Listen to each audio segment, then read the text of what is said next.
To help unravel the secrets of Mariano Rivera's cutter, we enlisted pitching coach Tom House, who's worked with greats like Nolan Ryan and Randy Johnson.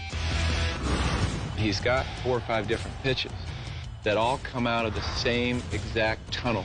The visual on all 4 or 5 of his pitches look like fastball and become something else. One way hitters identify a pitch is by gauging a pitcher's arm angle. Rivera's remarkably consistent arm slot, varying less than 2 degrees, helps disguise the type of pitch he's throwing. Another way hitters try to identify pitches is by spin. Rivera's 4-seam fastball leaves his hand at 90+ miles an hour, rotating at roughly 1,500 RPM along a vertical axis, adjusting his grip by a few millimeters, literally a stitch or two, and altering fingertip pressure.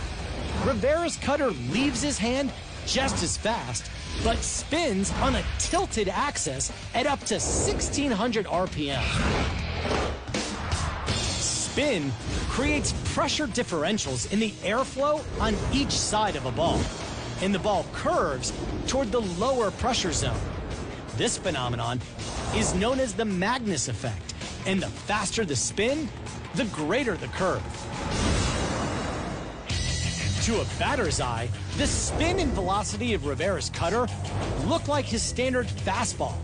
But since hitters only have about 0.17 of a second to correctly identify a pitch, they're usually wrong.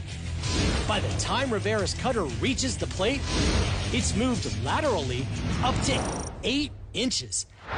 And the majority of that movement is in the last 10 feet of the ball's flight. At that point, the human eye is physically unable to actually see a ball traveling that fast. And even if a hitter makes contact, it's virtually impossible for him to get the roughly 4-inch sweet spot of the bat on the ball.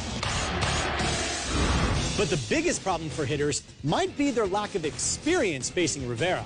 Most hitters face about 2,300 pitches in a season, but they'll be lucky if they see a handful of Rivera's cutters, although lucky might not be the right word. For ESPN Sports Science, I'm John Brace.